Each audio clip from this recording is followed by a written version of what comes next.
Right. Good evening. We are at where are we? We are in West Papua, where we landed yesterday. Oh, I'm in the wrong thing. Here we go. Yesterday or the day before, I don't know anymore. We were here at Moses Kilanging, and today we're gonna fly around an hour. I thought I'd planned a little longer, but real life got in the way. Moses Kilangin over here. I thought we'd go all the way to the West Papua, but we're not gonna do that. No. We're gonna fly along the coast. This is a straight line, don't mind that. Fly along the coast. Oh, I hear my sound is okay. And when we get to some rivers, there's a river here with a big island and a small island next to it. We're gonna follow that river and we come to WAKE, Bade airstrip or airport. It's still an airport because it's a hard runway, and then finally into our destination, Kaisa airstrip. Why?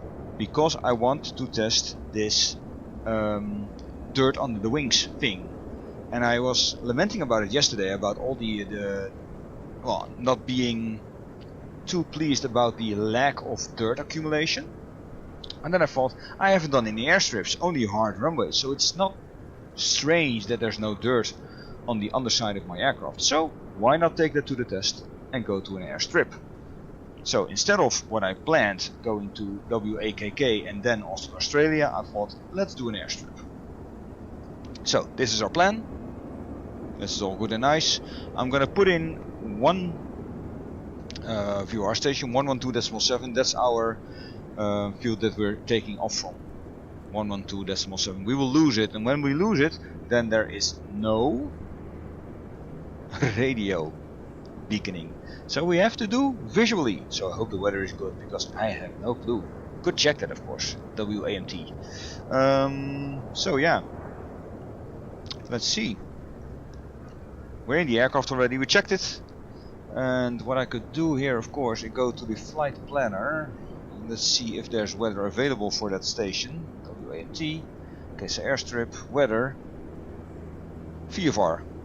8 knots from 290, meaning that the runway 28 is recommended. Okay, VFR. Let's hold on to that. Right. We checked our aircraft on the outside. This is plenty, but I'm gonna take. Can I just keep this pressed in? Yeah, I can. Gonna fill out the center tank. Then I'm gonna look at the aircraft, inspect, everything's green. Engines, left engine, inspect, everything is green. We still have the massive spark plug wires ones on the left.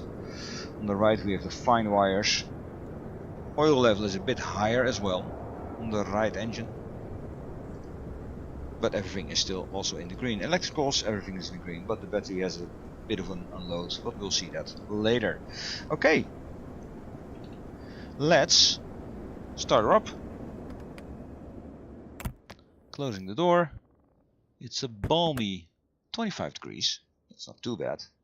We've had worse. Oh, I forgot to do something. Of course, I always forget to do something.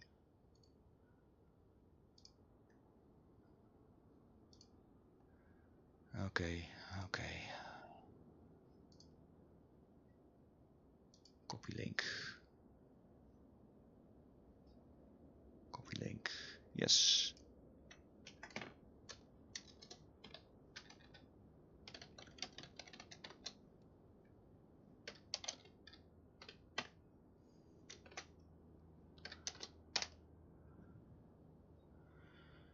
And sorry, I always forget something before we start. That's the story of my life.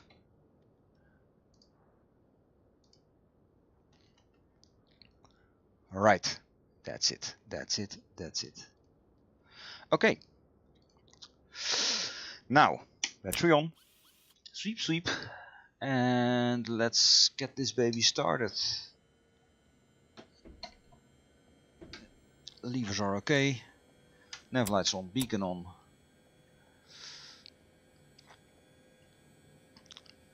Fuel on. Fuel on.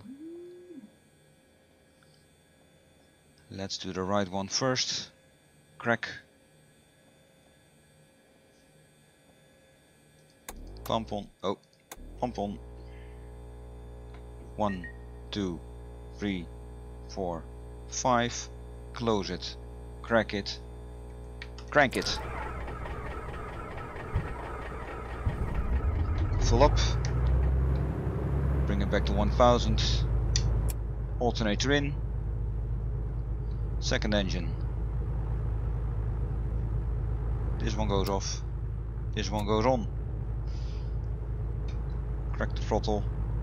1, 2, 3, 4, 5. Close it. Crack it back. Crank it. Catch. Mixture full. Bring it back to 1000 RPM. Pump off. And here we go. Now the rest of the systems. Electronics. Autopilot major. Prop the eyes I'm not gonna do. Pitot heater not gonna do. Cabin fan will be on. I'll also put on the main fan over here. No heaters of course, no need that. Cabin lights, yeah, why not? Instrument lights can go off. And that's about it. Right. Now our station here is 112.7, if I correct. Yes. And I will leave a general route out of 140. 127. Well, here it is. 140.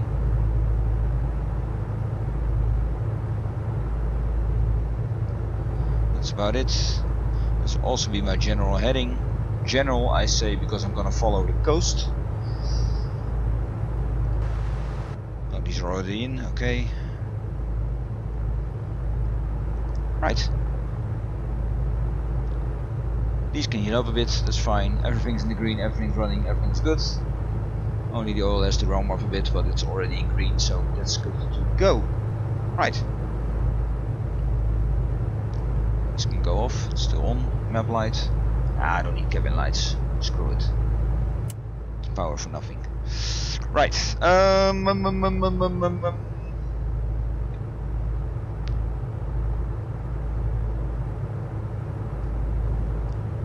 don't think I have any wind here. No. So I'm gonna backtrack 1, 2.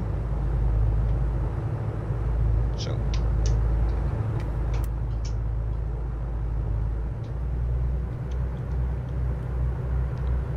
We're on tarmac, so I don't need a lot of RPMs, a lot of power to taxi. Oh, I forgot something again. I know I did. Yeah. Because I'm doing this for the VA, a virtual airline, and of course I have to start my flight there.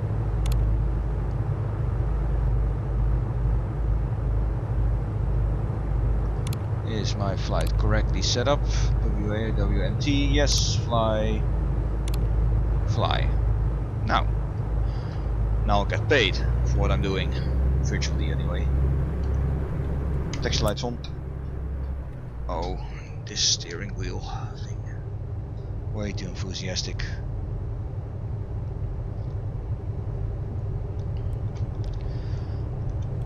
Right, I'll get into taking off, and when we're settled then we'll start the chat or with anything. If anybody wants to talk about something, ask something about this aircraft, but flying in general. And meantime I'll be yapping away. Our trip will be roughly 1 hour and 12 minutes, if I'm not mistaken. Yeah, 1 hour and 20 minutes. So we'll be starting a timer because, well, we're not going on a straight route.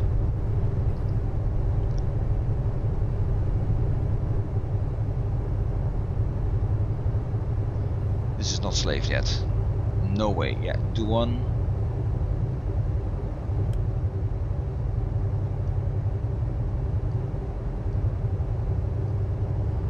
It will come up, but not yet. 1-2 is the other way. Yeah.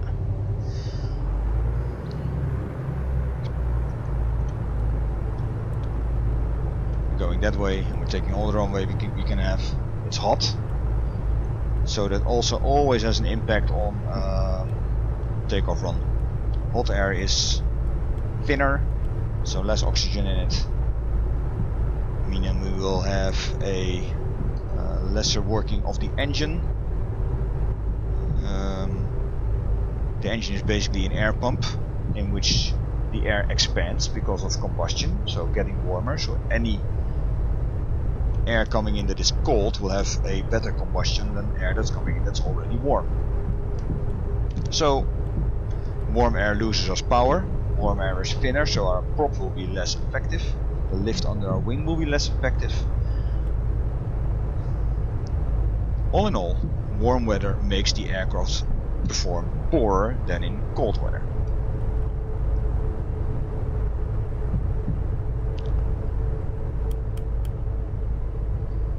Transponder on.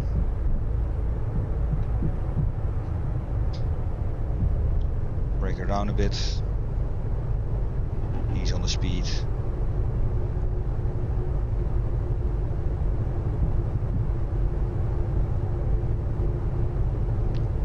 Right.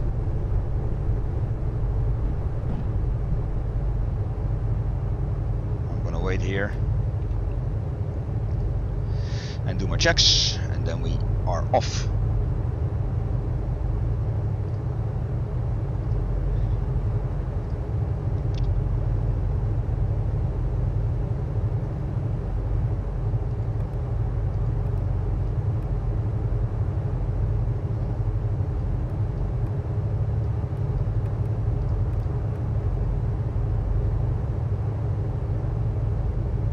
From the manual says if you keep this pressed, then it will take the fuel that you have with you.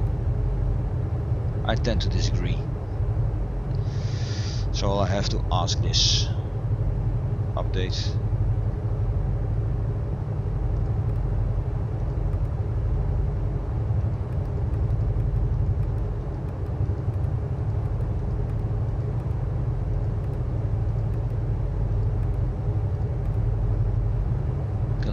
Gallons per hour, used, remaining, this seems to be okay, 64, yeah, it seems to be okay, okay, I'm good. Right, engine check, 1500 RPM, cycle the props to see if the prop blades will feather or not, that's done by oil pressure, so we monitor everything on oil, you see the oil going down.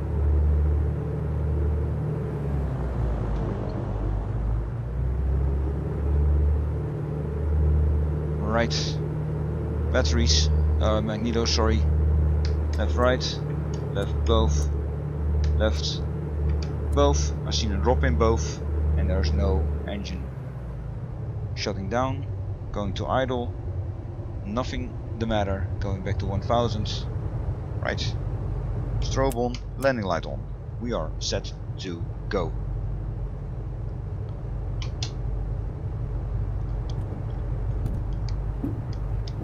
See everything moving. We are 7:51 in the morning, local time. And for once I will not forget the timer on takeoff. I'm gonna do it straight away. So, when we timer on, I set timer on. Yes. Here we go. Oh, flaps. Come on, man. Here we go. Full power. See, I'm rushed. This is why they invented checklists. In normal real life flying, I do that, of course. In sim flying, I tend to get a bit lax. Plenty. Here we go. Positive rate. Gear up.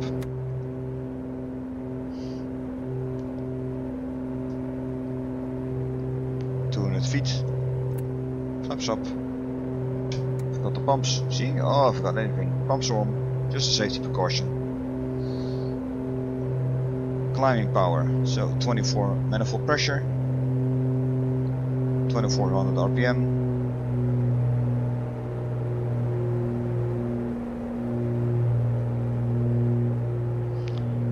Again, my throttle levers are separate from each other. I'm guessing because of the different spark plugs, but who knows. Going along the town here.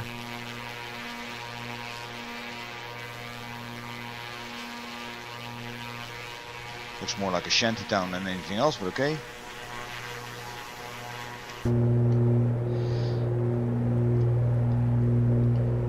Externals off.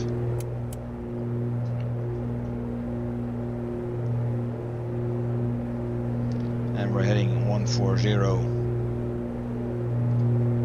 There's a large floodplain here. You can imagine when the rains fall down in the mountains in the evening, late afternoon and evening, it will rain heavily in the rainforest and the mountains over there. High steep mountain ranges, forcing the warm humid air up,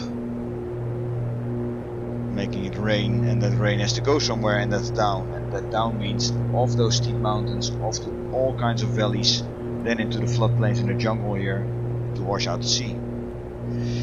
Right. Going back to 21. Manifold pressure. 2200 RPM. Here we go. And we lean them out until, let's say, 11 to 12 gallons an hour. That's usually good. Here we are.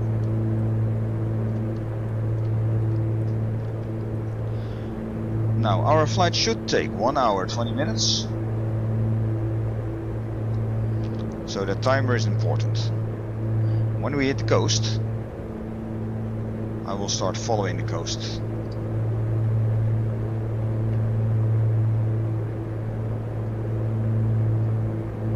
Could go straight south, of course, but it's not really necessary. Because coastline is coastline, and I have to follow that until I come to the second river with the big and the small island in it. Then follow that river in.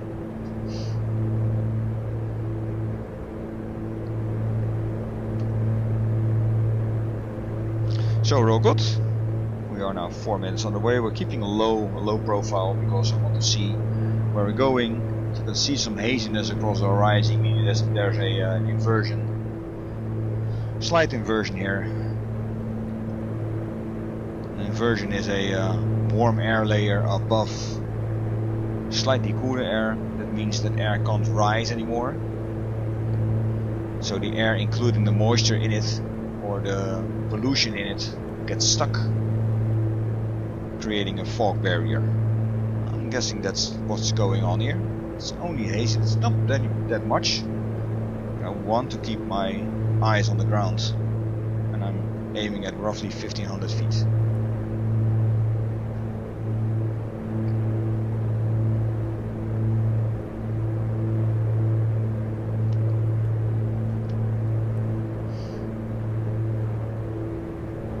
So, while we are cruising, if anyone has questions on the chat, I see some people are joined in. Welcome. Feel free to ask me anything about flying in general, flight sim, this aircraft in particular, the A2A simulations, Piper, Aerostar. It's all good, it's all fun stuff, and whoever, well, if I can't answer a question, I will be coming back on the chat to come back on you, so no worries there. So again, we're flying out to Kesa airstrip, not all the way to the end to go for the crossover to Australia, because I want to land in an airstrip. Why? Because I'm not peculiarly satisfied about the build-up of dirt. You see bug splatter, it doesn't accumulate, it doesn't really wash off with rain, but there's nothing under the wings either, and I would expect that. With no spats along the wheels, I would expect pollution or mud or whatever. It's just not there. But then I thought to myself, I've never landed in an airstrip. I've only been at hardened runways with this aircraft. From Canada down to Alaska, the Bering Strait fields, Kamchatka, all the Japanese fields, Okinawa, Taiwan, the Philippines, and now Indonesia, I haven't done a single airstrip. So I thought, why not? Let's test it, hoping that it's actually modeled, that you get dirt from an airstrip instead of from a hardened airport. That would be so cool A2A. So I hope you prove me right.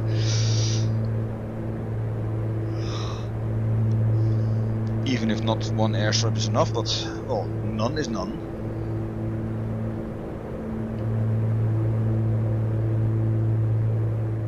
Keeping these on 140, so you see the rough track of 140. You see the sea over there as well. There's a whole delta here on streams coming together, all coming down from the mountains behind us. Those very steep, long mountains, the Owen Stanley Range, which run basically along the whole island of West Papua and Papua New Guinea. Very majestic mountain range, very steep. Go literally from 0 to 12,000 in almost instant. A lot of rain falls there in this tropical area.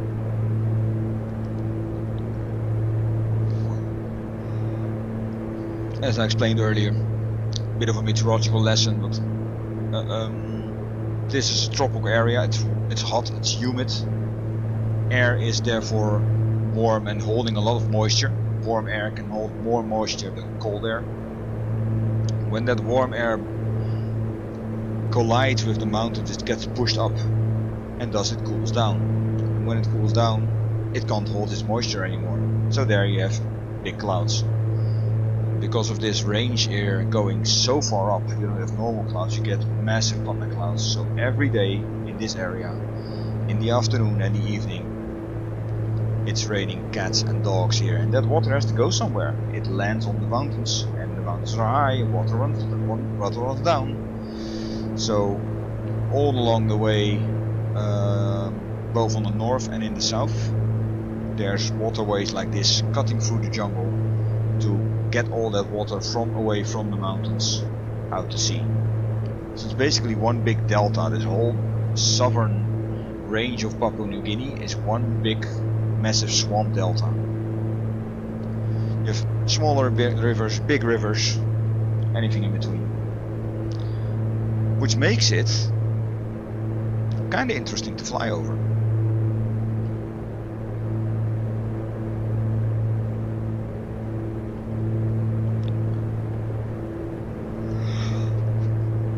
I honestly believe so. That this is way more interesting than just green, but also cities. This is, you see this? You see these banks here? It's sand banks. And it's normal, of course, because when the rains stop and all that water is pushed out, or you have a dry season, then a lot of this stuff just dries up. You can imagine a lot of minerals, clay, sand, trees, whatever that's up there can get washed down.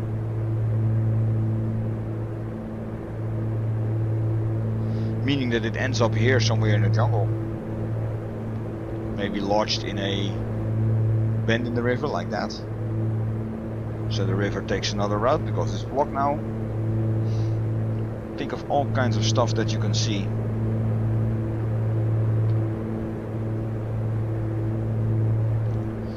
Well, we're at the coast.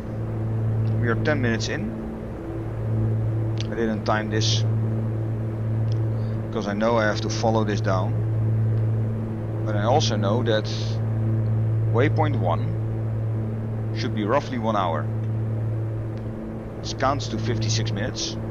But of course we're not taking a straight arrow course, we're following the coast. So it's a bit like a banana. We'll be slowly drifting to the left.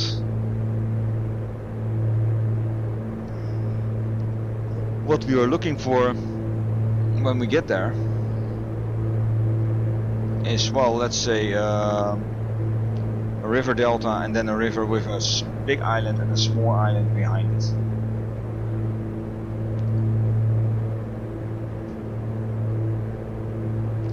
we're looking for.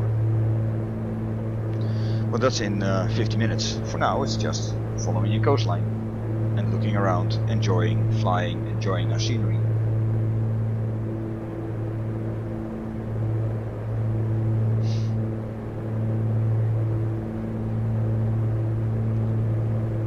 So the Aerostar is nice and fast, that's nice. Flying 180 indicated, which relates to the same ground speed, so there's not a lot of wind.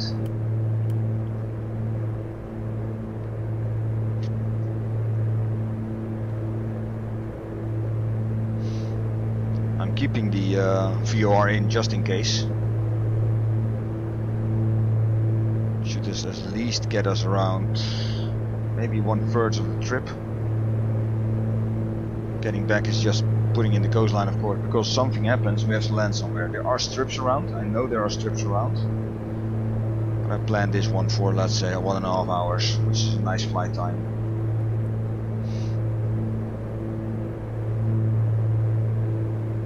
So all good.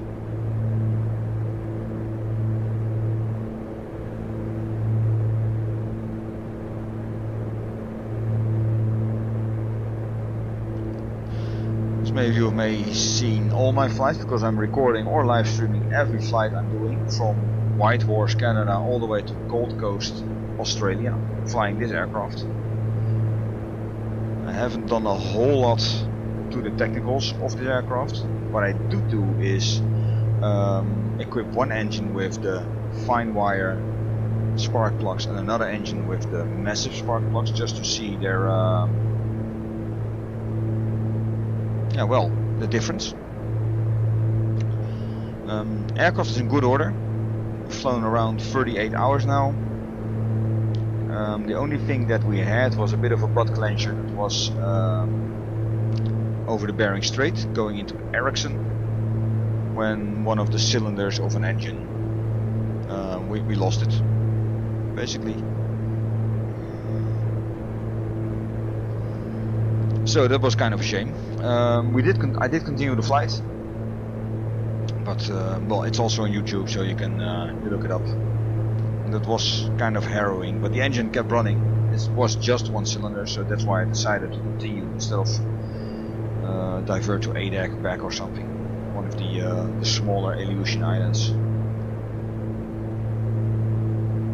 Another river delta here, plenty river delta stuff here. What I'm basically doing now is just tracing the coast. I'm actively just looking at the horizon, putting a point on the horizon. Now I'm taking a point over here of this little delta exit. And when I come there, I just shift my view on the horizon, being my next waypoint, so to speak.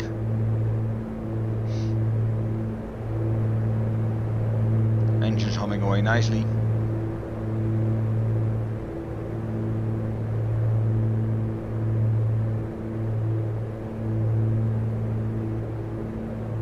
Hand flying beautifully. This can be a bit of a bitch trimming her out, but because of the thumb switch, you know, normally when you have a trim wheel, my experience is when you have a handle of a trim wheel, then it's way more subtly able to trim. I find these thumb switches less accurate.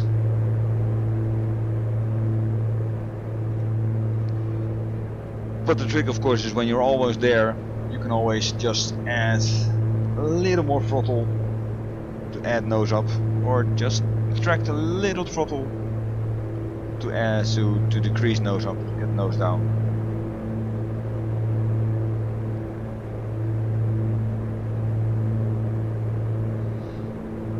Because speed is derived from engine power, but attitude is as well. On the coast we will be clearing the mountains. I don't think we'll be very near them soon. Maybe on our destination airfield that we can see them, but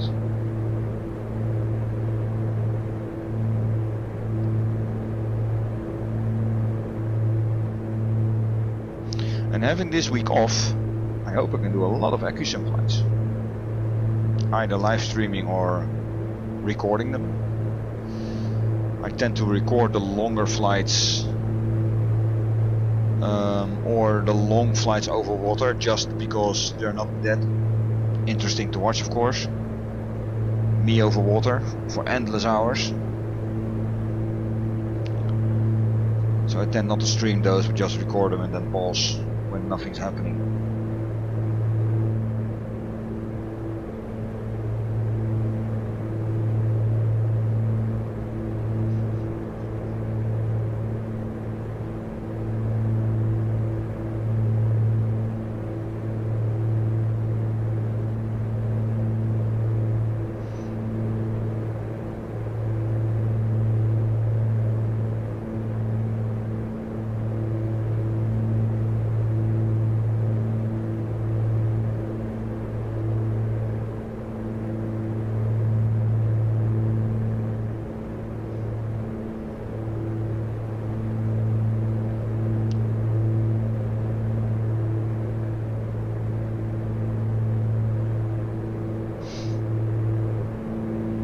Broader river over here.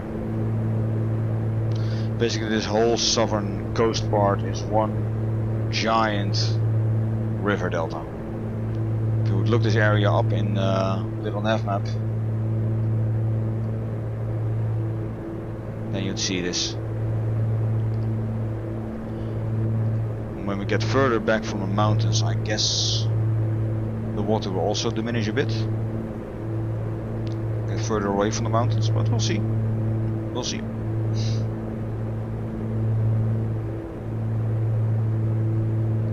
In any case, I expect the big rivers to appear around 50 minutes into our flight, 50, and then we'll have to take the second one, which has a larger island in its mouth, and just east of that a smaller sliver island. That's the river I need. Now the first river also has that, so I need the second river that has that. These are the tips that I saw on the map, so I hope the sim takes it from there in an accurate sense.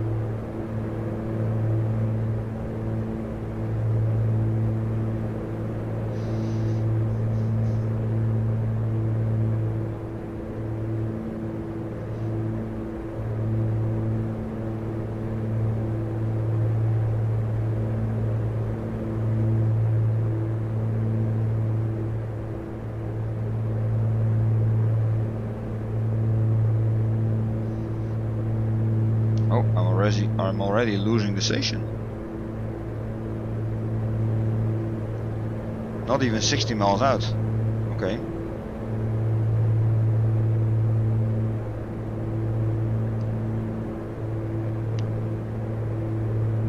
People, zombies. Sooner or later I'm gonna take them out. It's just silly. Why? Because it's always the same people. Should be in here somewhere.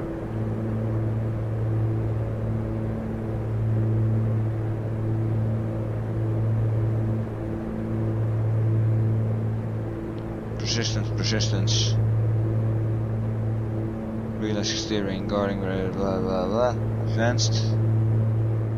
Visible passengers. Thank you. I know they're in. And they're in the weight and balance. But for every flight having the same people aboard, it's silly. These people are not going to fly with me from Canada all the way to Australia. So that's a me thing, that's a me problem, but me problem fixed. Right, still following the ghost and all the deltas. The mountains now slowly receding in the distance. Behind that haze. Got some people viewing. Welcome. Again, what I always say. If you have any questions about this aircraft, the A2A Simulations Aerostar, flight sim in general, or just flying in general, as I'm a licensed pilot as well, by all means, ask away.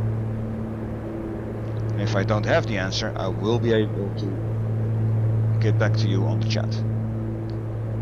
That's a promise.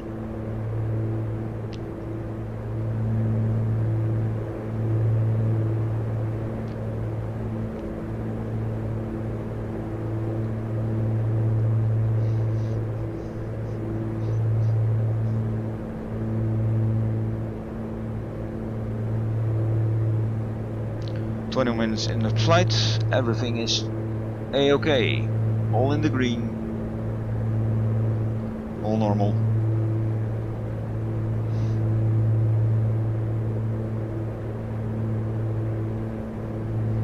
I'm using much more head movement than I normally do because I'm trying to get accustomed to my glasses, which are fairly new, a couple of months now.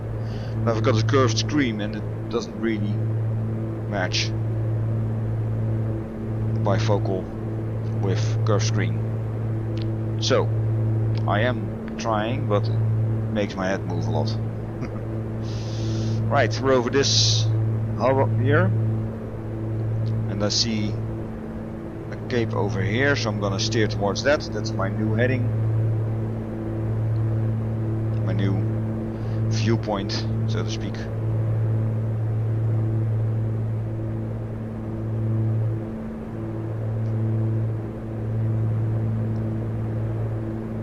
I like these top windows though.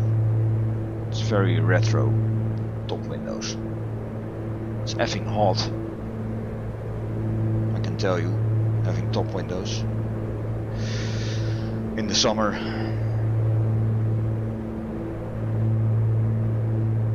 There's a fun thing in aviation that in general aviation they say sometimes there's two types of pilots: the guys that like low wing aircraft and the guys that like high wing aircraft.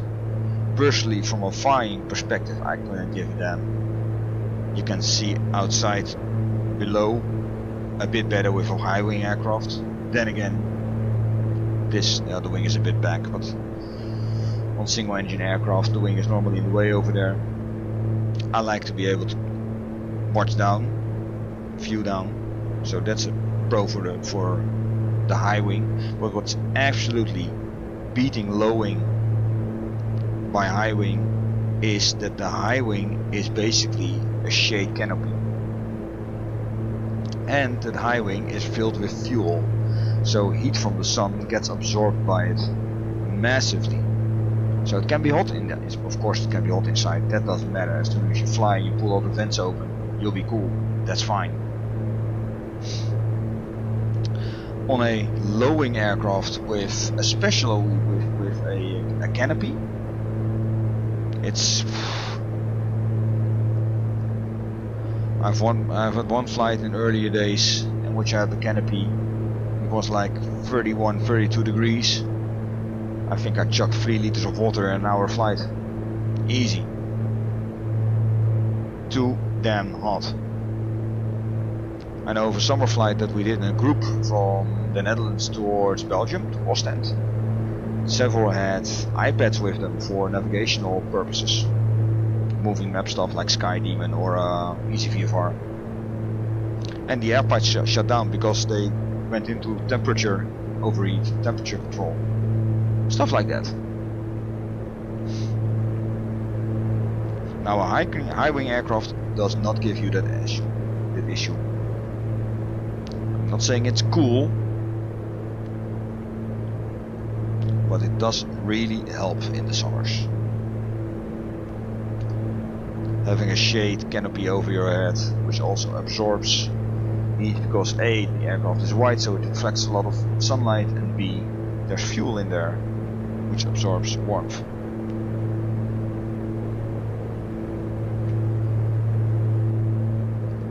These cannot be the rivers. No, because I'm still just 5 minutes in. The rivers that I'm looking for are around 50 minutes in.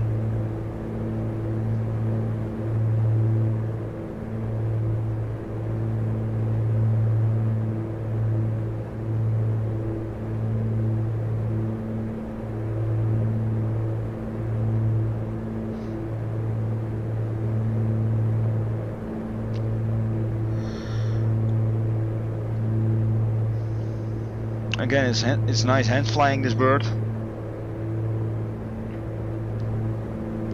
You have to keep the speed up a bit. You have some marks here. The red mark is absolute red. The white mark is stall speed with full flaps. I wouldn't recommend going to 80 though. Normally my approach speed is around 100. The blue mark is the minimum safe climb speed for one engine operations. So whenever you climb out from an airport, stay around that speed and around being just upwards of it. Because if you are on the bad position that and your speed is low because you're climbing and your altitude is low just because you just took off, and when one of your engines dies, being below that blue line means that you will stall out very quickly after that first engine goes. When does it happen? In real life? Not a whole lot. When does it happen in A2A? Not a whole lot. But it does happen. You don't have to lose a total engine because that's also A2A. Like I said earlier in the flight, we had a cylinder failure on one of the engines over the Bering Strait. It's only one cylinder. The engine went rough, but it went. And so we continued. And everything in the engine block on the EFB was green. Status green. Meaning everything okay before leaving. Isn't it funny? Right, this river is not it. Can't be because of the time. I see this is jutting out and then going back, and there's a sliver here, so I'm gonna keep on this course, keep on this heading to get where to the next bit. To help us a bit now, I'm gonna go to autopilot, heading and attitude. No, altitude. Just for a bit.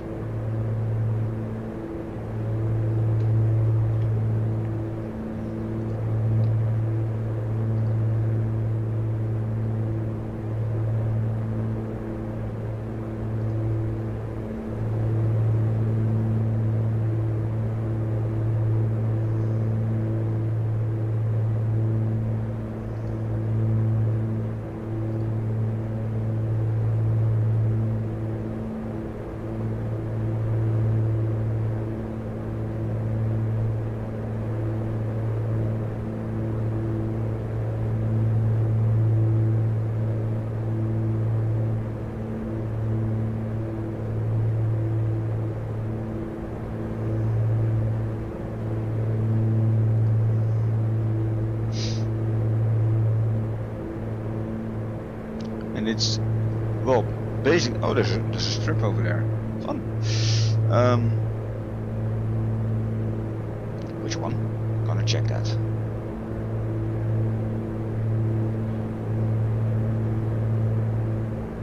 Aware. The town of Aware. Apparently. There should be a lot of strips here, but yeah. There's some excellent packages from Orbex, I think, covering the Papua New Guinea airstrips.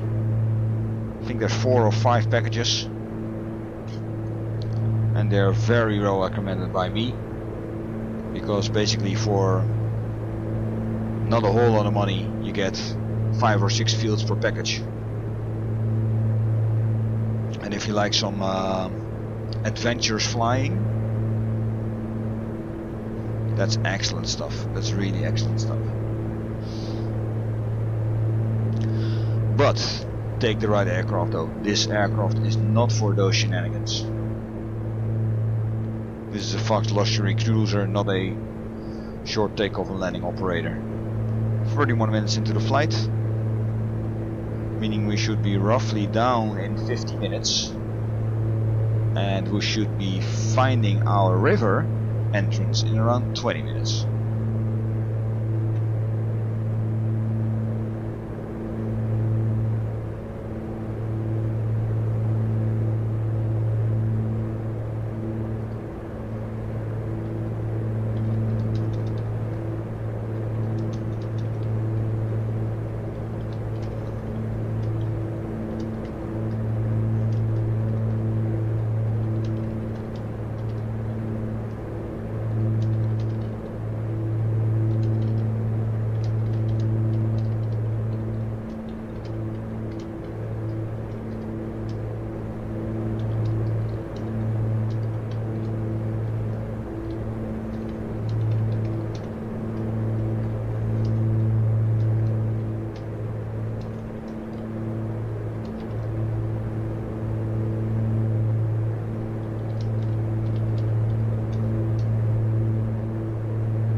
watering here.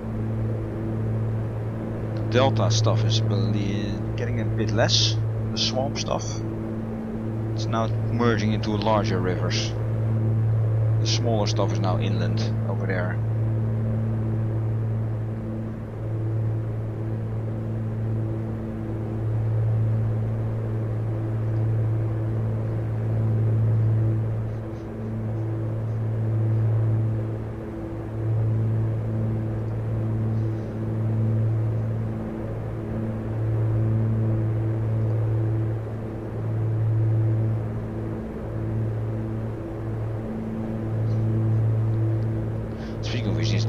Now that I mention it, this is a fast luxury tour. Will this aircraft even be able to land there? Yes, I think so. Taking off.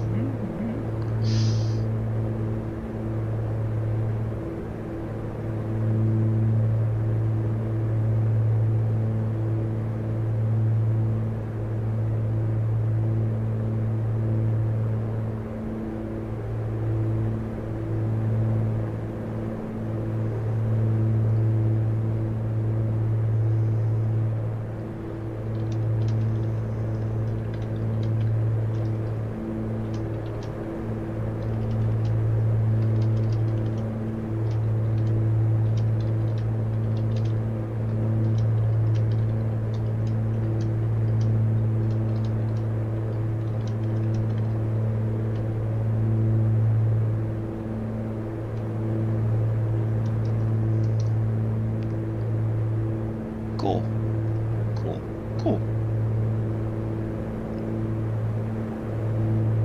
I like this stuff. This whole, yeah, this just looks pretty.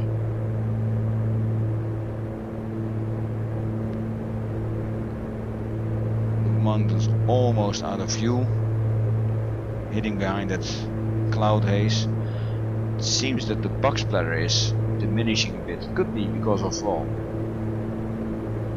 rain and weather, of course. Like I said, I'm not that happy about the accumulation. I can tell you, any white aircraft, and I fly white aircraft, fly them for a day, and you'll have at least 30 to 45 minutes of work getting all the stuff off. And this one I'm now, well, 38 hours in without cleaning, and I'm not happy about the dirt. That's basically it. I'm expecting way more dirt, so that's why I'm flying to an airstrip to maybe see if hardened airports do not give runway dirt or dirt on the bottom of the aircraft, and airstrips do. I have no clue. If A2A have modeled this, kudos on them, because that would be really effing cool. But I can't know for sure. Okay. I want to follow the coast, and this is going a bit inland, so I'm taking a slight delay, slightly to the right.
Triangle hole.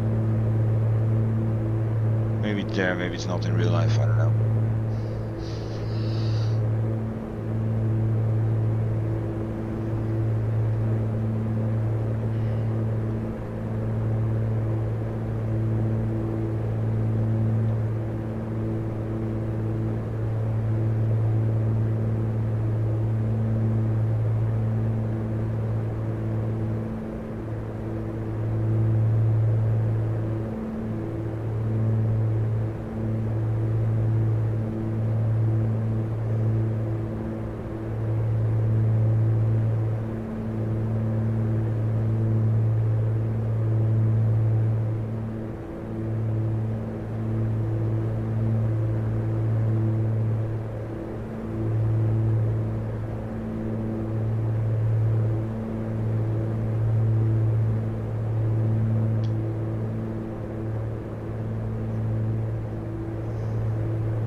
38 minutes in, so I should be able to see my turning point river in around 12 minutes, 12 to 15 minutes. That's what I expect.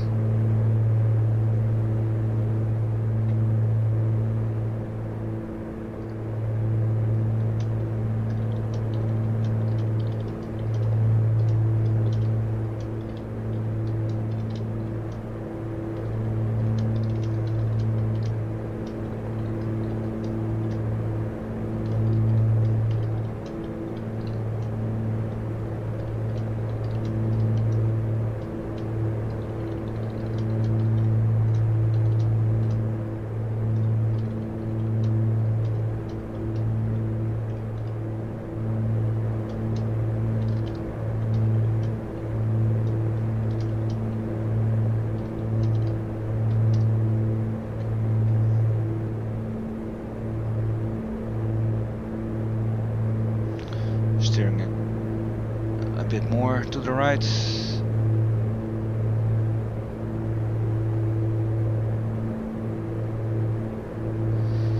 Just to keep over the coast. Roughly at least. Small settlement over here. You can imagine living here in the middle of bloody nowhere. Lots of these settlements are connected with small airstrips.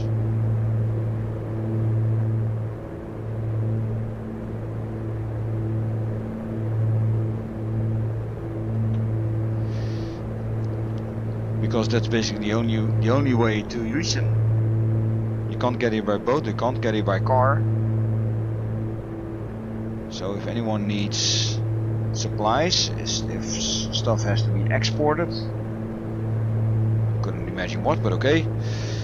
But at least imported, or someone has to be taken to hospital, has to need medical care, then the aircraft is what it is. So there's so many airstrips around this island, both here in West Papua and on the other side in Papua New Guinea.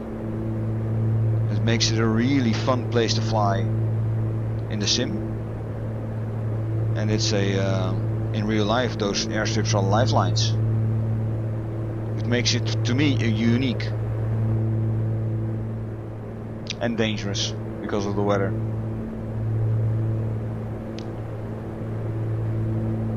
Another little town with an airstrip. You can see it, the green next to the town. Quick check. This is the town of Basim. So you see the strip over here and the town next to it. Quick picture for the photo view.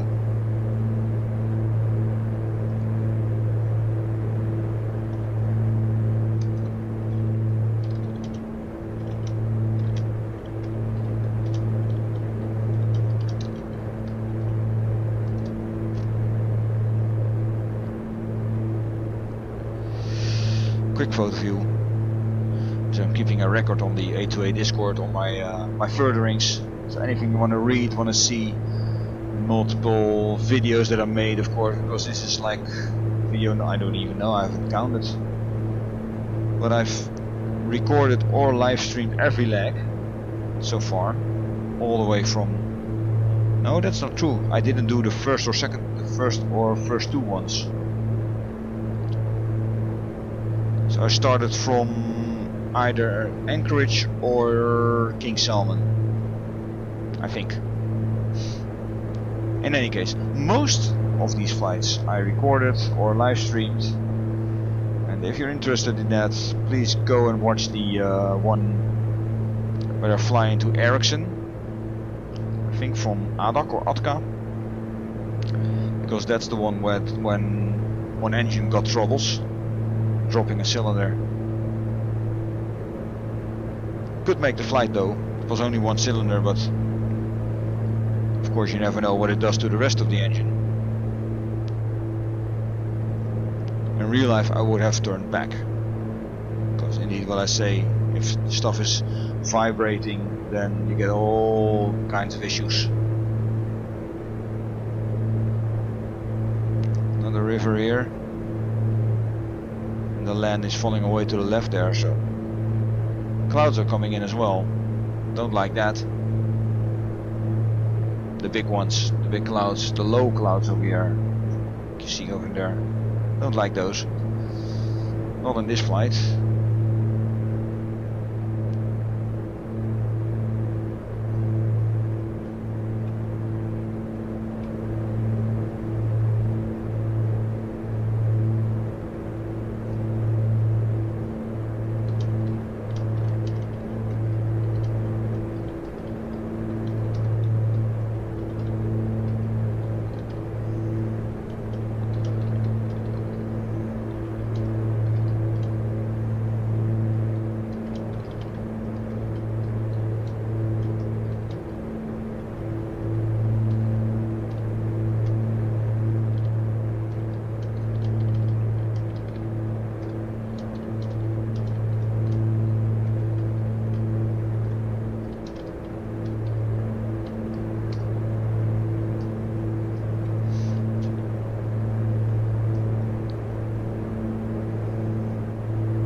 This is all jungle, or low brush. Doesn't seem to be triple canopy jungle like we had earlier.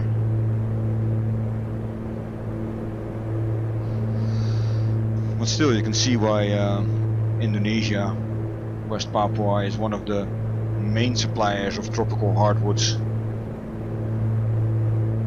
They got a lot of it. Another stream here.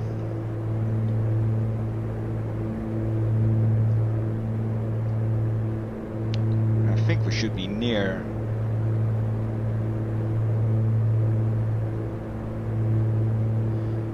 getting near our island stuff. Turn this back to 140. As I can see now that here the coast is still present. 145. And when we get to the river, I'll go to manual control again, of course, because then it's all about following the river, either finely or coarsely, to find our airstrip.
Now we're at 47, so I expect to see our rivers in 3 minutes.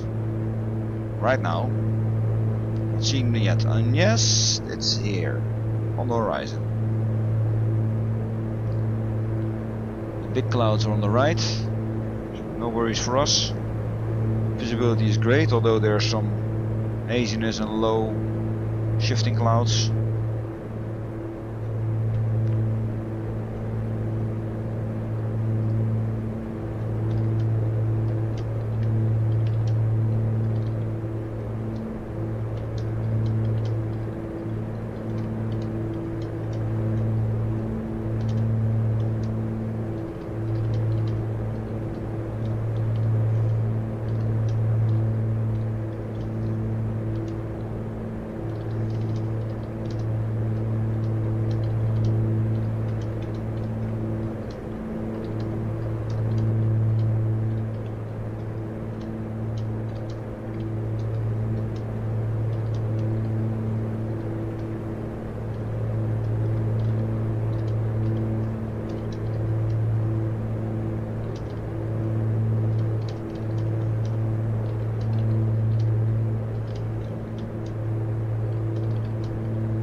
clearing. This could be my first river over here. We'll see when we get there, because there's a very large peninsula in that river, which also joins on the second and the third. The fourth river outlet, which has our distinctive two islands in its mouth, is the turning point.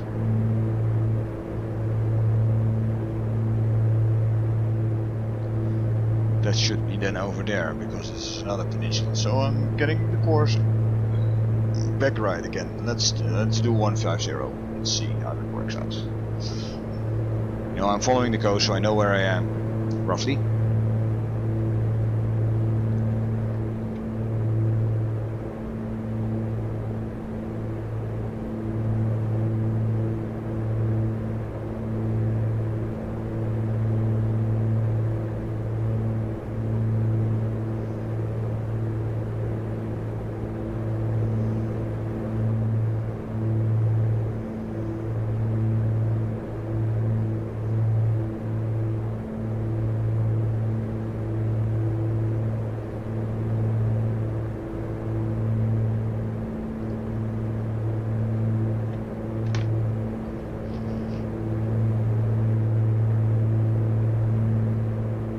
I think the bug splatter is even wearing off. Wouldn't expect that. I just wouldn't expect it.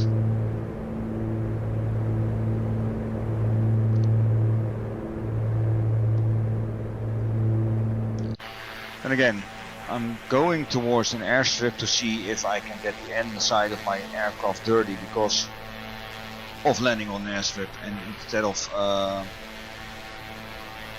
hardened airports.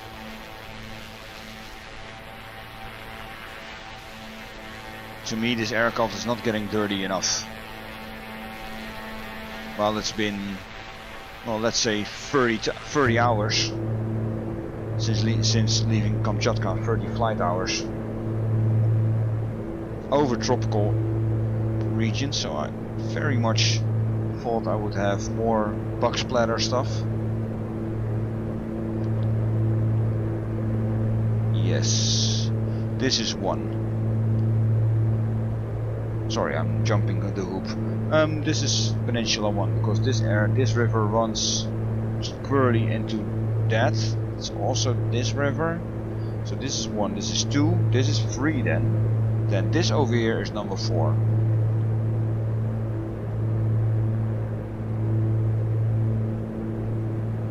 Steering a bit to the right again. I'm guessing that is river number 4 with my 2 distinct islands in them. If they are, then I will turn here to the left, follow the river towards my intended goal. We are 52 minutes in, and I expected this to see in 50, so we're 2 minutes late, so to speak. But it's fine. You know, it's all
there's an island. Not sure. That's 1, that's 2, that's 3, that's 4.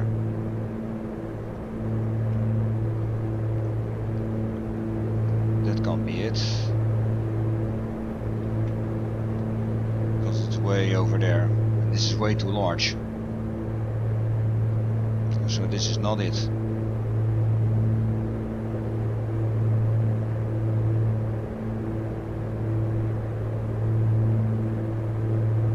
This is not it. This is way too large. I'm looking for a larger island next to a smaller island in the mouth of the river. This is so large. This can't be it. That's not how it feels. Furthermore, further back in the river, it should be another larger with a smaller, and I don't see that here. So no, this is not it. Continuing. Check fuel.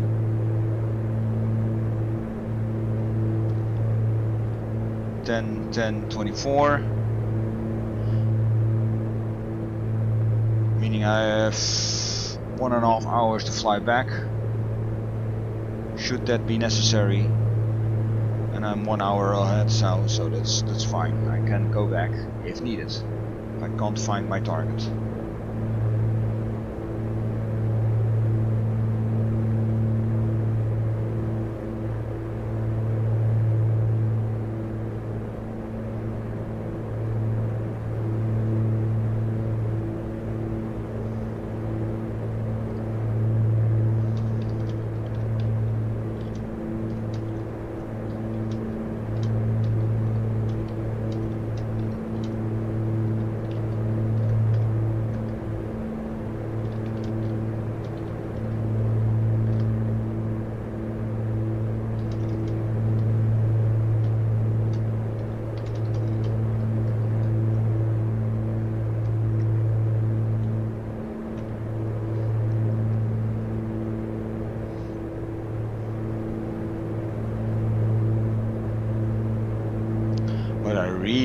Really want to see that island. Now there's a river, even a stream down this island. No, this is not it.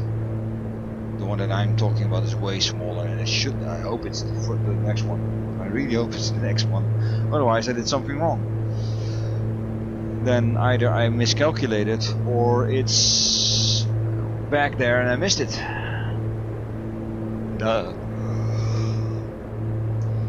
That would suck. Should be able to follow the coast though, so going a bit more to the south, because that island is near the coast, so I don't want to go too far inland and then miss it because it's on my right hand side.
Sliver here.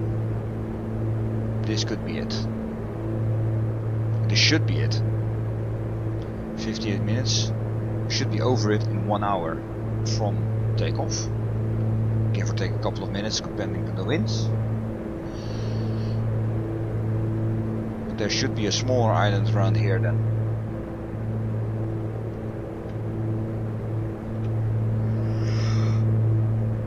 And then there's another combination right over there, should be with a larger with a smaller island behind it.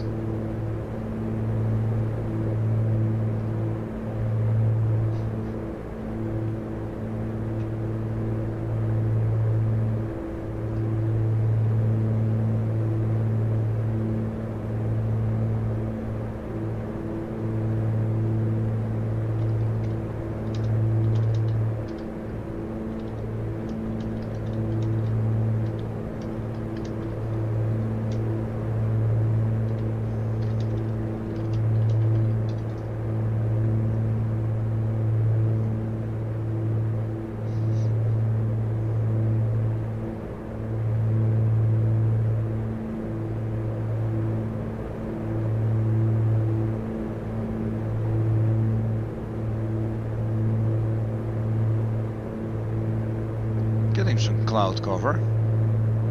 It's not yet rain, but there's all the potence in it to become rain, being already a thick cloud and low, thick with moisture. Yeah, this is it. You can just see it. This is a smaller island, this is a bigger island, but not as big as the last one. This is it. This is our turning point. Woohoo! And indeed, roughly 1 hour.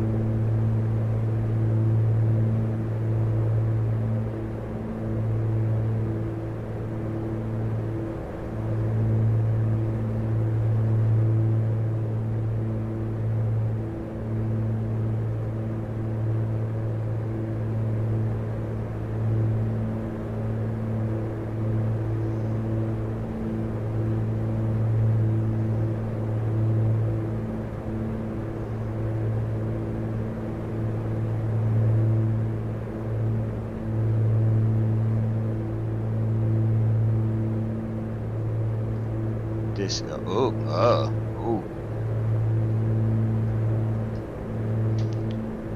the weather told me the field would be VFR. Doesn't say anything about the river, of course.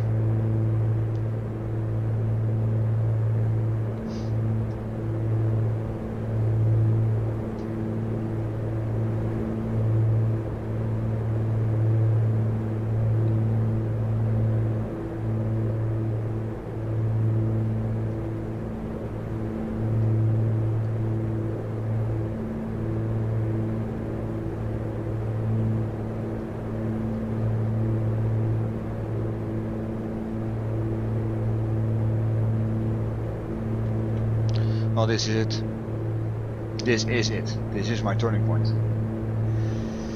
But now the weather is going down, which sucks. Now the same kind of island I should find somewhere over here.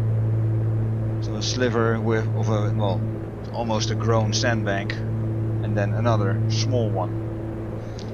So this is my turning point, and I'm gonna follow the river. But the weather is turning sour, and that kinda sucks. Autopilot off.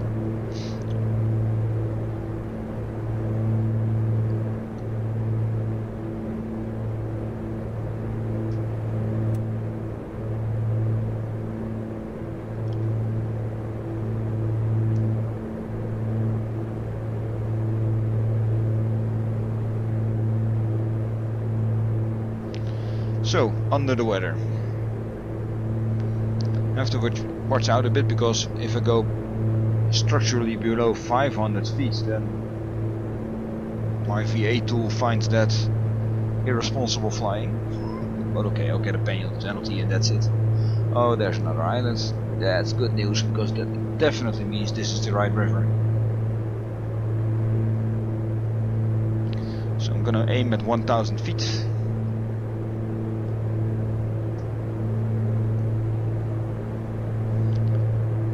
Below the cloud level, I hope, because this of course is kinda sucky.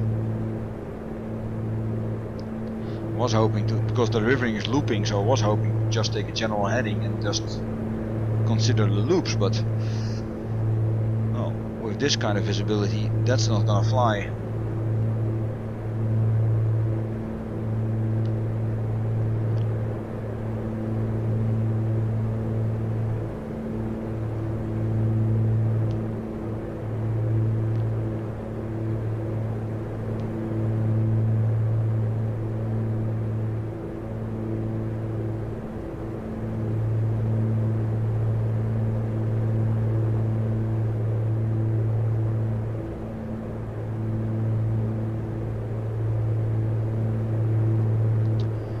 Oh, what did I get myself into? There's a small island behind it, so it's definitely my river. That's the good thing. The bad thing is this. Weather. Visibility.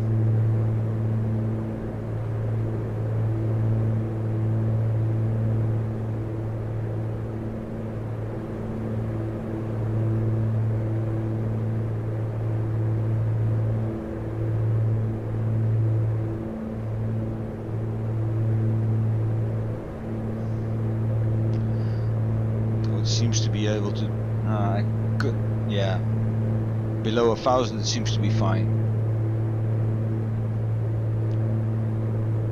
At 2,000 it was bad. This is doable.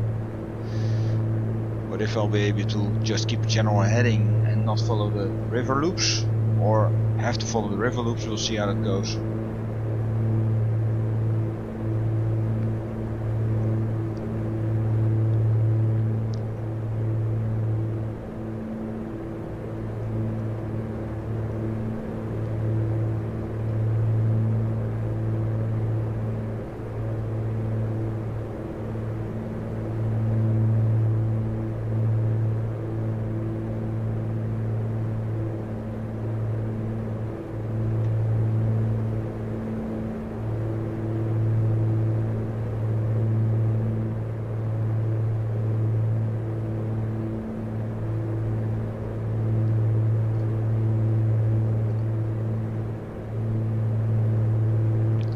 There's another little island in that bend over there. I know of a couple of bends that I can just cross over, so to speak.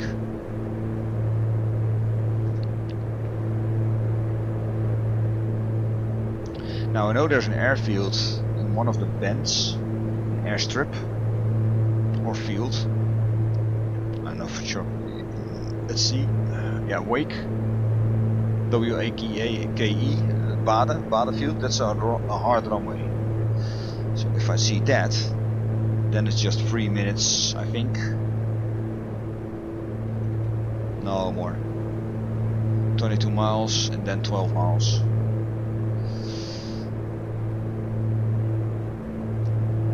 Again, I know then that I'm in the right direction, and I can see now on the other side there already a new river thingy. So what I'm gonna do now, I'm gonna keep at this altitude, set my heading again,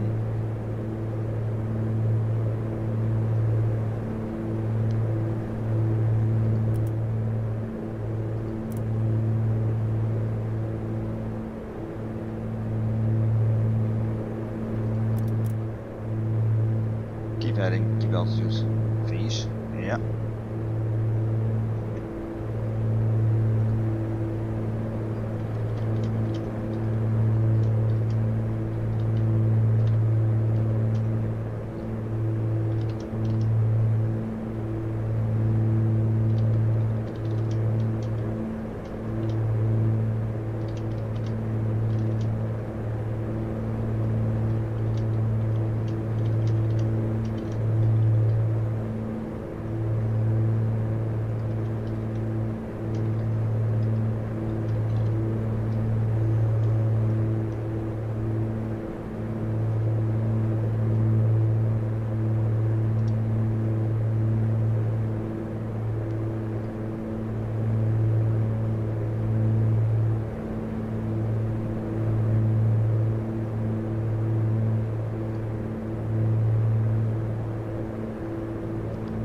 Well, it seems my visibility fears were premature.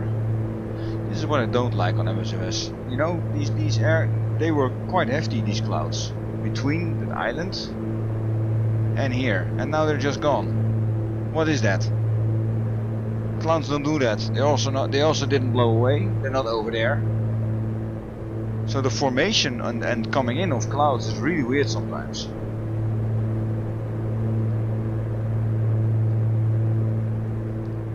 That's the only thing. I find the depiction of weather really good, but sometimes it's just poof and then poof again. Now you see this loop here, it's all fine. I don't have to follow that one. I could of course, but I'm not going to, just following the course.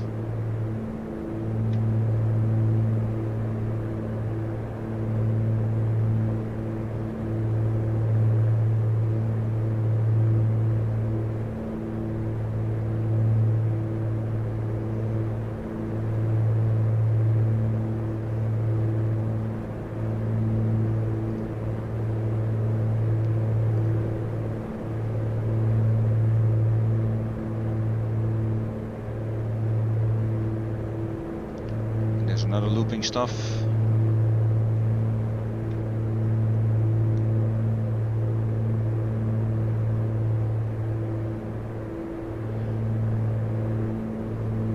know the Bade airstrip or airfield is somewhere over here, because there's a long winding island in the river and it's next to that.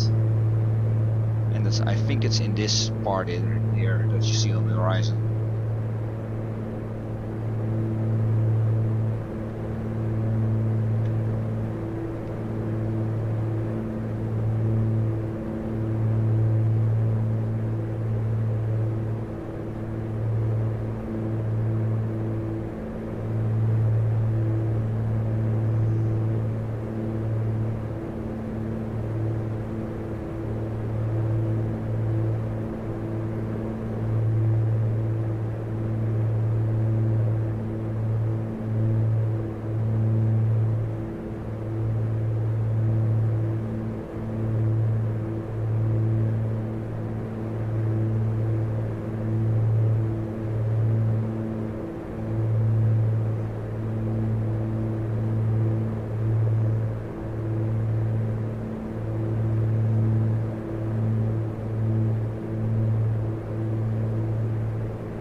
Really weird. Now those big clouds are gone.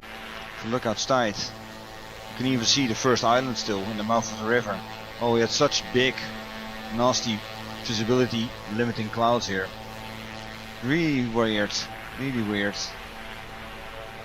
What's this? Nothing. I'm looking out for airstrips now. Bade Airport. I'm looking for that one. I know that's a hardened strip.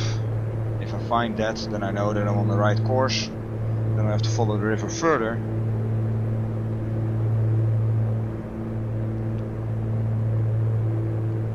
And on an east to west bit, there should be another island in it. And that's my turning point for the strip.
I see correctly, but we'll have to be closer. There's a long slivering sandbank in this river. That means Bade is over here somewhere, because that's very distinct on the map.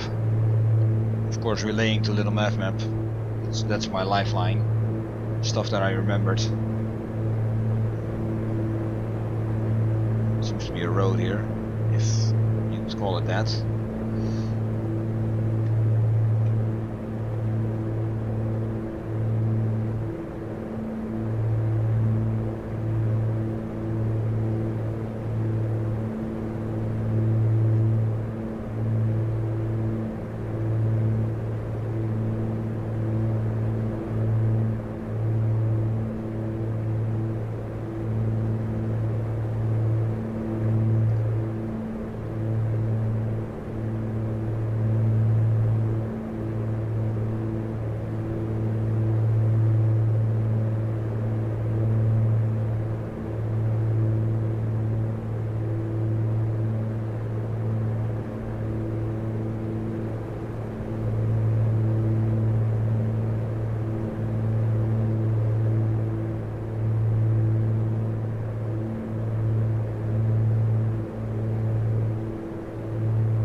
Bade Airport. It should be somewhere in this bend over here. Can't see it. Could fly towards it, of course. Let's mark our course. Our heading, that's already set. Multiply it off.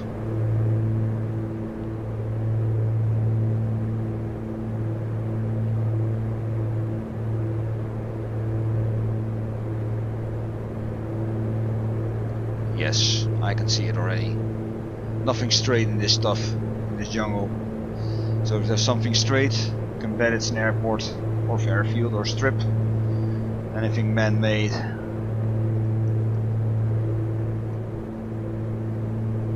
So I'm gonna check on it. If so, then I'm gonna follow the river down.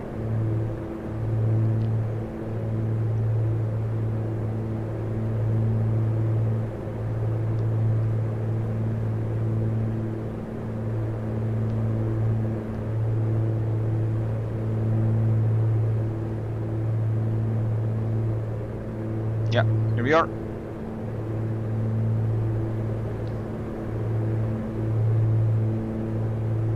Harden Airport, Bade Airport, WAYY. Right. Let's manhandle this jungle. Because now I know 22 miles from here, I don't have a distance measuring thing. My destination is located. I'm gonna loosely follow the stream until I get to a east-west bit. If there's an east-west bit and with an island in it, that's my end of flight marker, because 3 minutes from that should be my destination airstrip. Now finding that in the jungle, that'll also be hilarious. If it's dirt, then it will stand out against the green. If it's grass, then it's just another taint of green. I have no clue, I've never been there.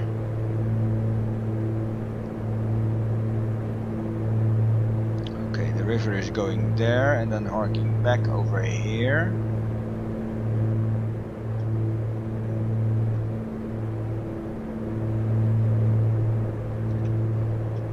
So it's going over there again. Okay, let's take an easterly course.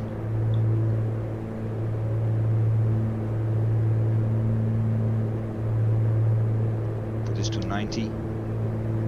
Oh, altitude, my friends.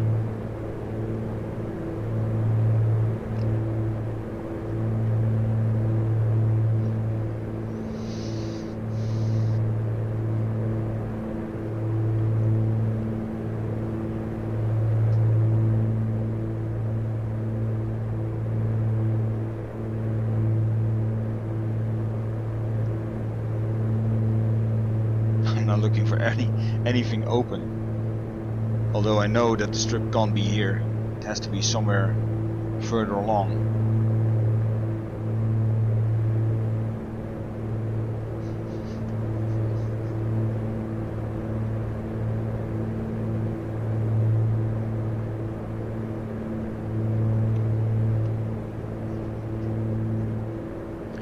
I can try it by course, I can just follow the river. It's indeed winding a lot.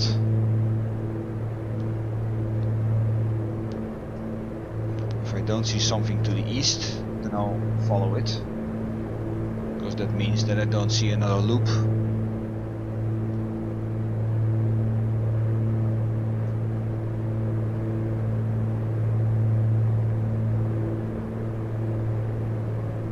There doesn't seem to be another loop, it's just another taint of green.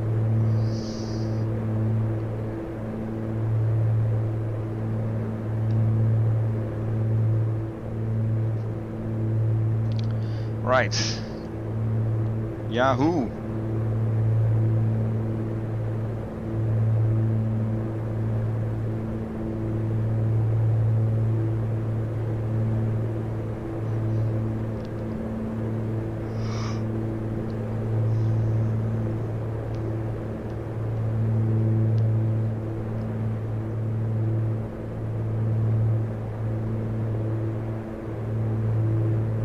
water, but I'm not sure. I'm not gonna guesstimate.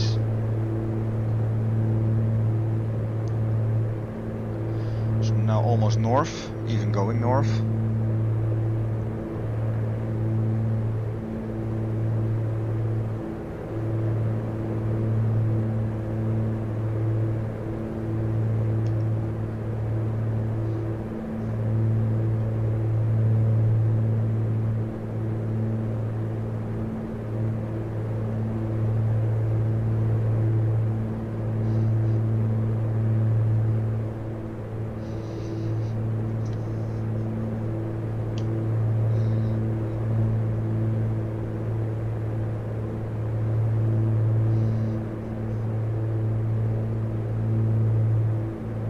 Oh, this is fun. Inefficient, but fun.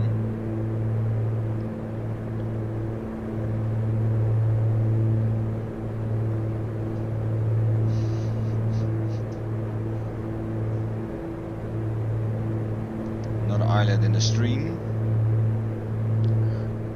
This cannot be my turning point, but because my turning point will be at the southern end, and now we're at the northern end of the river.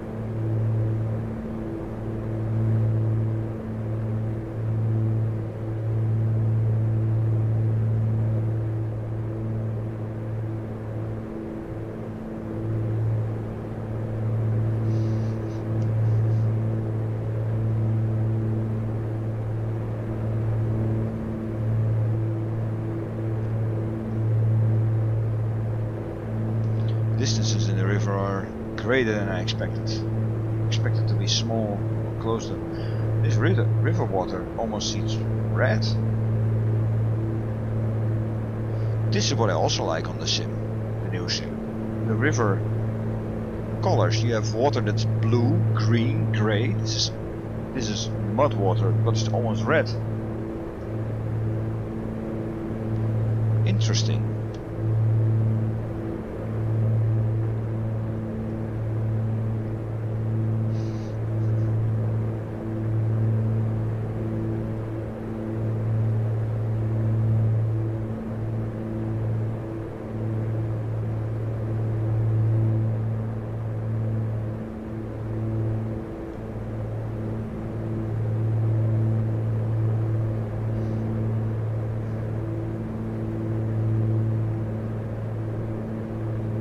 Now we're going south again.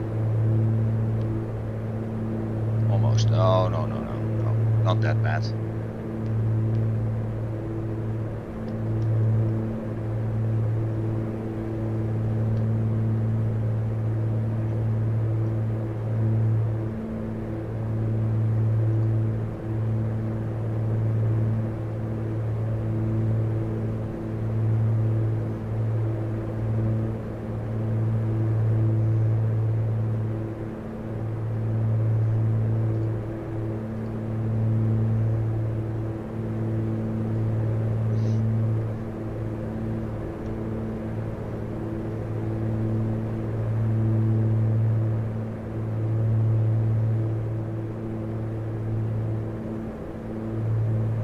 Oh, a split. Okay. When in doubt, go right. Oh, it's an island. Nothing to worry about. I hadn't accounted for a split, but there is no split. You see, it's coming back here. It's just an island again in the broad stream of it.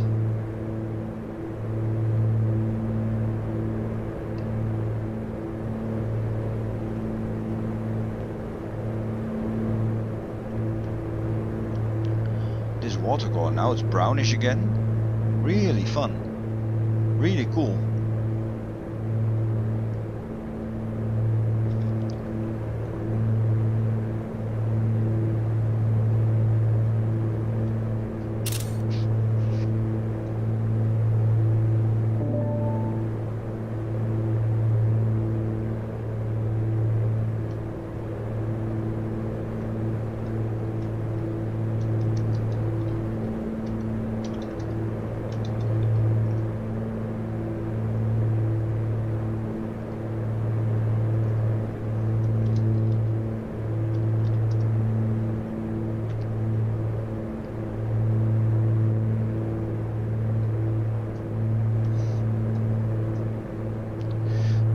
this is becoming interesting, because I'm seeing the river bend to the east, and if there's an east-west bit with an island in it, that's my turning point towards our airfield.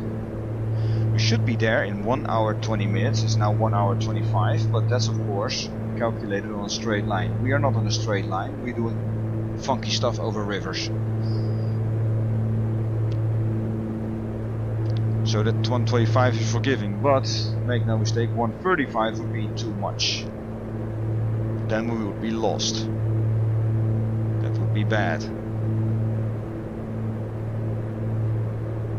Yes, this is it. An island in the stream, and the stream going east-west on the southerly bend, southerly route.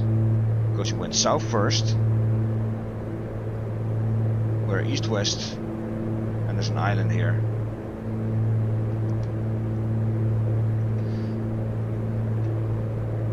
From here there should be a couple of bends, but then there should be a very pointy bend. Very steep bend. Just in front of that steep bend. Our destination should be located. So we just follow this. Should be around 3 minutes. So 1:27 now. So at 1:30 on the clock. You see over here the timer. 1:30 on the clock. We should be at our destination. This is not it. No. Every open space for me now is the strip.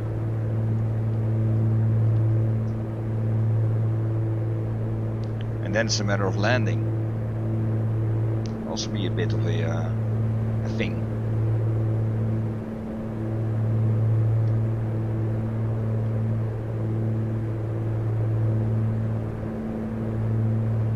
Big trees.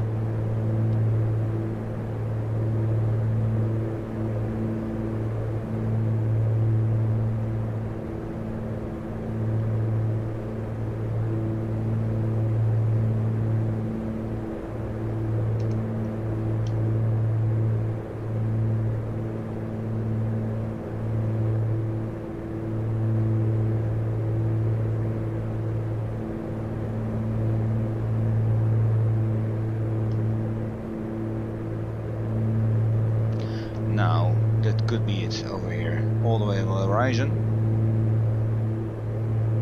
It could be our steep bend.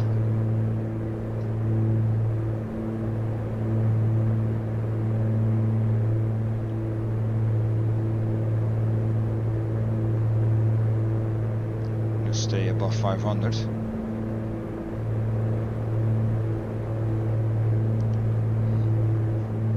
It's a safe altitude. Just safe, just because if we have engine failure here, then well, we're done.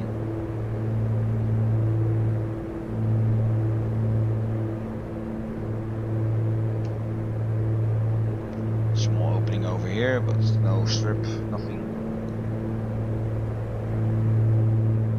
I'm not expecting anything built up in any case, just a strip.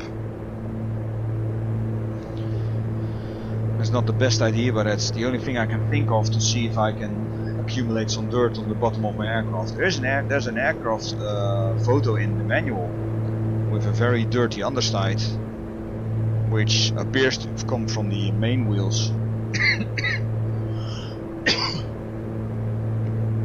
I just hope that it's simulated that way.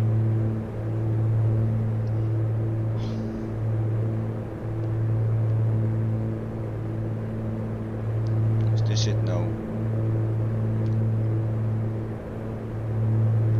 If that is my sharp bend, then I expect the strip to be somewhere on the right of the river. Now this will probably not be it.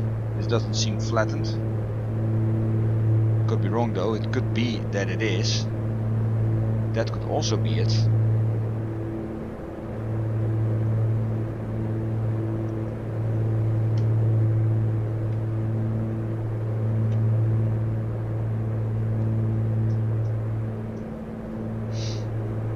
Oh yes.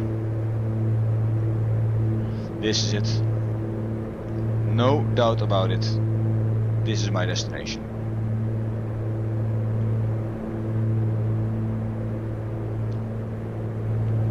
And some built up stuff. This is it.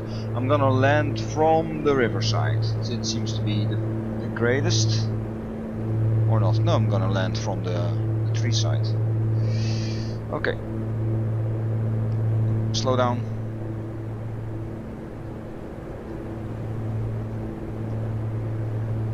Externals. Pumps. Flaps 10.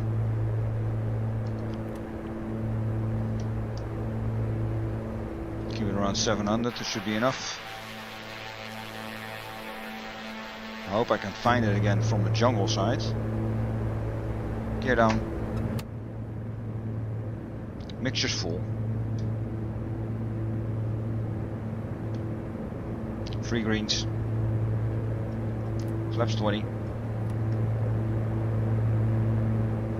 Of course, coming in from the jungle side makes it keep the speed in check. Makes it not the most visible thing, so maybe you won't make it. Keep the speed in check, not climb, do not climb. Easy, Toby, easy. Oh yeah.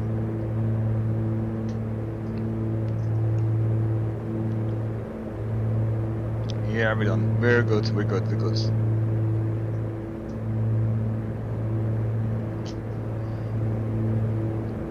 On approach. Now I'm gonna drop flaps to full. As soon as I think I'll make it.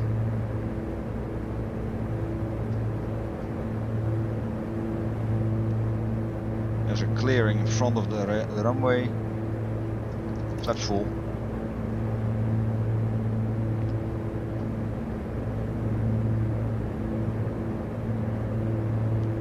I'll give full brakes as soon as I touch down.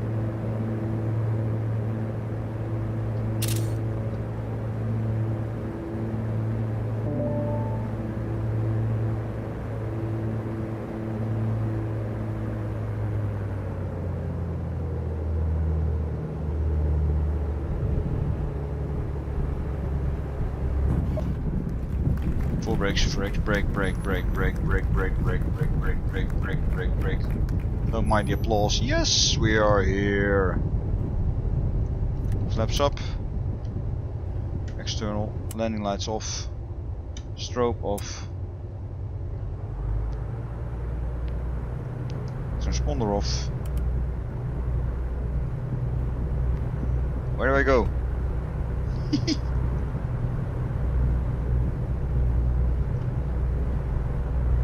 This seems like a good spot.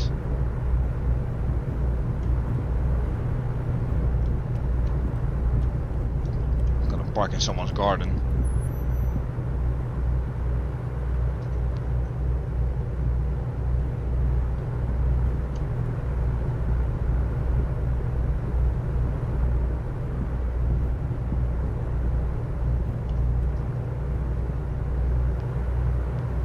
Parking brake. Pumps off. Throttle's idle. Electrics off. Alternator off. Mixture to nothing on 2. Mixture to nothing on 1. Ignition off. Fuel off. Blower off. All the other lights off. Fan off. Battery off. Open the door. We have made it.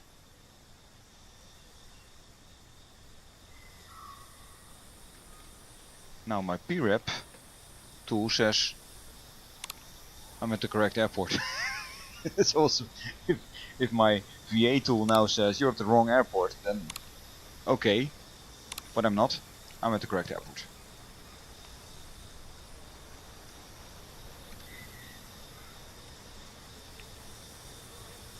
Now I don't see any dirt here, just a little on the seams now. Yeah, over here. But I'm expecting stuff under the wings, from the wheels going over the dirt and kicking it up because there's no spats here. The same on the nose wheel.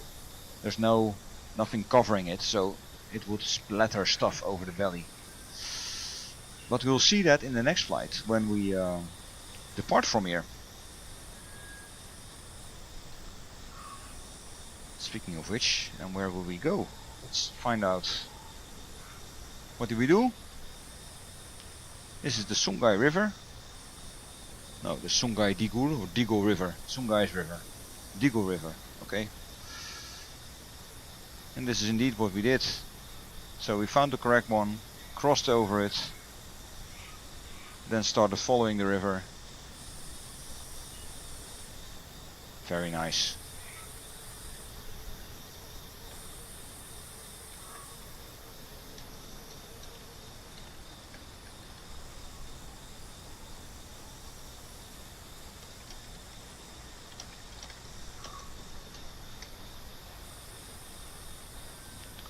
Okay, let's plan for the next trip. This should be interesting.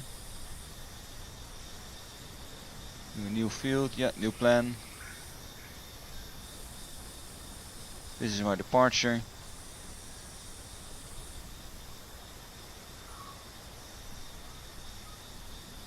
Look at what we did already.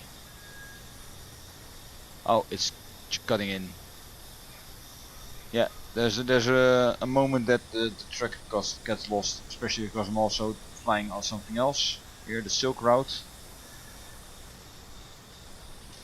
So yeah, we left somewhere here, CYXY, and went along the chain here, down along Japan, down to Taiwan, down to the Philippines, down to Indonesia, and now we're in West Papua. Okay, if I go from here. Let's say if I want to go to Block Island. Is it Block Island? No, that's Horn Island, of course. Block's in the US. Silly. It's doable. In 1 hour and 12 minutes. So I could use Merauke as a VOR.